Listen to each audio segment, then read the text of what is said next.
বৃদ্ধকে মৃত বলে ঘোষণা করে তার কাজ হাতিয়ে নিলেন অন্য একজন, এমনটাই অভিযোগ বৃদ্ধর, যা হইচই পড়েছে গোটা এলাকা জুড়ে। আপনারা যে বৃদ্ধকে দেখছেন চোখগুলো ছলছল করছে। মানসিক যন্ত্রণা নিয়ে দীর্ঘ 1 দশকেরও বেশি সময় ধরে হন্য হয়ে রাস্তায় রাস্তায় ঘুরছে জীবন কৃষ্ণনাথ। বাড়ি হুগলির আরামবাগ ব্লকের আরান্ডি 1 নম্বর গ্রাম পঞ্চায়েতের আরাকুল গ্রামের বাসিন্দা। জীবন কৃষ্ণ বাবুর দাবি, তিনি তার নিজের জায়গায় পিএইচই তৈরির জন্য জায়গা দিয়েছিলেন 2012 সালে। তার বদলে দেওয়া হবে এই পিএইচইতে একটি কাজ, কিন্তু তারপর থেকে তাকে কোনোরূপ আজও 2024 সাল পর্যন্ত সেই কাজে নিযুক্ত করা হয়নি। শুধু এখানেই শেষ নয়, তিনি আরও জানান সেই কাজ তাকে দেওয়ার বদলে অন্যজনকে নিযুক্ত করা হয়েছে আমাকে মৃত বলে। যে আমি মারা গেছি, আমি সেই কাজের জন্য বলতে গেলে আমাকে মারধরের পাশাপাশি এলাকা ছাড়া করে দেওয়া হয় বেশ কয়েক বছর। আমি এখন সর্বহারা হয়ে রাস্তায় রাস্তায় ঘুরে বেড়াচ্ছি শুধুমাত্র কাজের জন্য। এ নিয়ে আমি পঞ্চায়েত থেকে শুরু করে পিএইচই দপ্তরেও জানিয়েছি। উল্লেখ্য, যে সময় জীবন কৃষ্ণ বাবু তিনি তার জমিটি দিয়েছিলেন পিএইচই করার জন্য, তখন তাকে বলা হয়েছিল তাকে বা তার পরিবারের একজন সদস্যকে কাজ দেওয়া হবে বলে। বর্তমানে পুরো কদমে পিএইচই চালু হয়ে গেলেও তাকে কাজ থেকে বঞ্চিত করা হয়েছে। জীবন কৃষ্ণ বাবু এ নিয়ে আরান্ডি 1 নম্বর পঞ্চায়েত ও আরামবাগের পিএইচই দপ্তরে কয়েকদিন আগে বিষয়টি জানিয়ে যান বলে সাংবাদিকদের জানায়। এ বিষয়ে আরান্ডি 1 নম্বর পঞ্চায়েত প্রধান জানান, জীবন কৃষ্ণ বাবু বেঁচে আছেন, আমাকে বিষয়টি জানিয়েছেন। আগে কি হয়েছে আমি জানি না, ওনারা যেহেতু কোর্টে গেছেন, কোর্ট যা রায় দেবে আমরা মেনে নেব। অন্যদিকে ওই পিএইচইতে যার বিরুদ্ধে অভিযোগ, যিনি কর্মরত আছেন, তিনি বলেন সব মিথ্যা অভিযোগ, আইন যেটি সিদ্ধান্ত করবে সেটাই হবে। আমার নিজের চাকরি নিজে করছি। এই ঘটনা প্রসঙ্গে কে কি জানাচ্ছেন বিস্তারিত দেখুন। এটা করছে সব মিথ্যা অভিযোগ। কোর্ট যেটা ভালো মন্দ বুঝবে, কোর্ট সিদ্ধান্ত করবে। এবং আমি আমার বেতন পাই, আমার অ্যাকাউন্টে বেতন আসে, হ্যাঁ, সাহেবরা আমাকে অ্যাকাউন্টে বেতন দেয়। আমার কোনো রকম আইনের উপর আমার না, আইন যেটা সিদ্ধান্ত করবে সেটাই হবে। আমার নিজের চাকরি আমি নিজে করছি। আপনার বিরুদ্ধে যে অভিযোগগুলো অভিযোগ করছে এই তো মিথ্যা। ওই যে জালাল হাজারি যে নিয়ে জিবুকে ঘুরছে খালি পয়সা খাওয়ার জন্য, খালি টাকা নিচ্ছে আর ওইরকম কেস করছে। ওই করেছিল 2014 সালে কেস করেছিল, আমি 15 সালে ডিগ্রি পেয়েছিলাম, পেয়ে আমার ফের আমি সেই আমার চাকরি আমি করছি। আপনার পরিচয়? আমার পরিচয় হচ্ছে আমি 7 মাসা, আমি পিএইচইর অপারেটর এবং আমার নাম হচ্ছে শেখ মোহাম্মদ সিদ্দিক। বোর্ডের দেওয়া রয়েছে, তো বোর্ড দিয়ে গেছে সরকার থেকে। আমার সব প্রমাণ তো সরকারের কাছে জমা আছে। দেখুন, ওই জীবন দেবনাথ বাবু জীবিত আছেন, উনি আমাদের কাছে ওই বিষয়ে দরখাস্ত দিয়েছিলেন, কিন্তু আগে কি হয়েছে আমরা তো তা জানি না।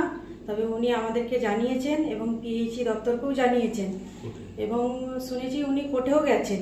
তো কোর্টের রায়কে আমরা সম্মান করি, কোর্ট যা রায় দেবে আমরা তা অবশ্যই মেনে নেব এবং আমরা সেটা ব্যবস্থা নেব। উনি আমাদের কাছে দরখাস্ত করেছেন, আমরা জানি এটা।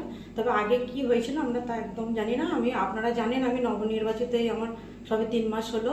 তবে ওনারা যেহেতু কোর্টে গেছেন, তো কোর্ট যা রায় দেবেন আমরা সেটা মেনে নেব। আপনার পরিচয়? আমি আরান্ডি 1 অঞ্চলের প্রধান তেকদিরা খাতুন। Thank you. আমি টাকা তোলো তো ঘর থেকে আমার তাড়িয়ে দিয়েছিল। এবার দেওয়ার পর যখন হাইকোর্টে কেস করছেন, ঘর থেকে তাড়িয়ে দিলে, দিয়ে মৃত ঘোষণা বলে আপনাকে মৃত বলে দিল? আমাকে মৃত ঘোষণা করে চারিটা নিতে, সে আমাকে জায়গাটা দিয়ে মারা গেছে। আপনি মারা গেছেন বলে দিয়েছে? সে মারা গেছে। আমি ইয়েতে পঞ্চায়েতে গিয়েছিলাম, সার্টিফিকেট নেওয়ার জন্য আমাকে দেয়। মৃত মৃত কোথায় ঘোষণা করেছে, কোথায় বলেছে? যেখানে কেস করেছি বলে, সেক্ষেত্রে কেসটাকে আমার পুরো ঢাকা দিয়ে দিলে, দিয়ে আর ওই জন্য চাকরিটা দিয়েছে। ঠিক আছে। এখন চাকরিটা কি করছে? চাকরিটা আমাদের সুরাব ভাই করছে। ওনার নাম কি? শেখ সিদ্দিক। সিদ্দিক শেখ সিদ্দিক। হলো আমার খুব গরিব, আমার বলে তোমার চাকরি দেবো, এই জায়গায় তোমার সংসার চলে না, হ্যাঁ তোমার সংসারটি চলে যাও। সেই বলে চাকরিটা দিনু, আমি জায়গাটা দিনু, চাকরিটার জন্য জায়গাটা দিনু। দেওয়ার পর যখন কাজে জয়েন হচ্ছে, হ্যাঁ, তখন দেখছি অন্য লোক, ওর ভাই, সুরাবের ভাই। হ্যাঁ, আমি কেন, ও কেন বলছে, হ্যাঁ চাকরি ওই করবে, সুরাব বলবে। বলার পর আমি তখন কী করলুম, কিছুদিন পরে হাইকোর্টে কেস করলো। কেস করার পরে আমার ঘর থেকে ঘর ছাড়া করে দিল প্রায় বছর 5 ঘর থেকে ঘর ছাড়া করে দিল। কেন করলো কেন? কেস করেছিলেন বলে? কেস হাইকোর্টে কেস করেছিল কে ঘর ছাড়া করলো? সুরাব আমার ঘর ছাড়া করে দিল। যে রাস্তাঘাটে যা তাকে সুরাজ কি করেন? হ্যাঁ পঞ্চায়েতের প্রধান আগের আগের প্রধান, এখন আর নেই সে। এই মারধর যাকে দেখতে হবে তাকে মেয়েদিকে পর্যন্ত ঘর কত কাটা জমি, কতটা জায়গা দিয়েছিলেন? 400 400। কোথায় দিয়েছিলেন জায়গাটা? জায়গাটা দেখুন রাস্তার গায়ে জায়গায় জমি। কি নাম জায়গা, ওই এলাকার নাম? আরাকুর, কোন পঞ্চায়েতের আপনার? আমাদের আরএনডি অঞ্চলে, আরএনডি 1 নম্বর। আপনার কাকে চাকরি দেবে বলেছিল? চাকরি দেবে বলেছিল আমাকে, সেটা আমাকে করবো, আমার ছেলেকে দেবে। কারা চাকরি দেবে বলেছিল? পঞ্চায়েত প্রধান? প্রধান কোনো জায়গায় বলেছিল নাকি? না, দিয়ে এখন এখানে কোথায় এসেছেন? এখন আমার যেতে হয়েছি ইঞ্জিনিয়ার কাছে। কি জন্য? ওই চাকরির জন্যই হয়েছি। ওনারা কি বলেছিল? ওনাকেও বলে গেছি 2-3 বার হয়েছি। ওনারা আগে জানিয়েছিল কি যে হ্যাঁ, জায়গা বলে পার্টি না পাল্টালে কিছু করা যাবে না। বলে পার্টি পাল্টালে তখন নাহলে আমাদের এখন কিছু সরকারি করার- লোক এই ইনারা বলেছেন যে পার্টি পাল্টালে? হ্যাঁ, আপনার নাম? আমার নাম জীবননাথ দেবনাথ। কি চাইছেন আপনি? আমি চাকরি চাই। এতদিন যে ফাঁকে ছিল, হ্যাঁ, কি খেয়েছি না খেয়েছি কেউ দেখেও নে। হ্যাঁ দাদা জায়গাটা তো আপনার, হ্যাঁ তার কাগজ আছে তো? হ্যাঁ, সব কিছুই তো, কাগজপত্র সবই সেই রয়েছে। জায়গা থেকে এখন পিআইজি ট্যাঙ্ক হয়ে গেছে। হ্যাঁ, ট্যাঙ্ক রাজ্য হয়ে গেছে, অনেকদিন হয়ে গেল। 2012 সালে হয়েছে। কবে থেকে চাকরিতে জয়েন করেছেন? 14 সাল থেকে। যে আপনার বাড়িতে ছেলে মেয়ে কটা?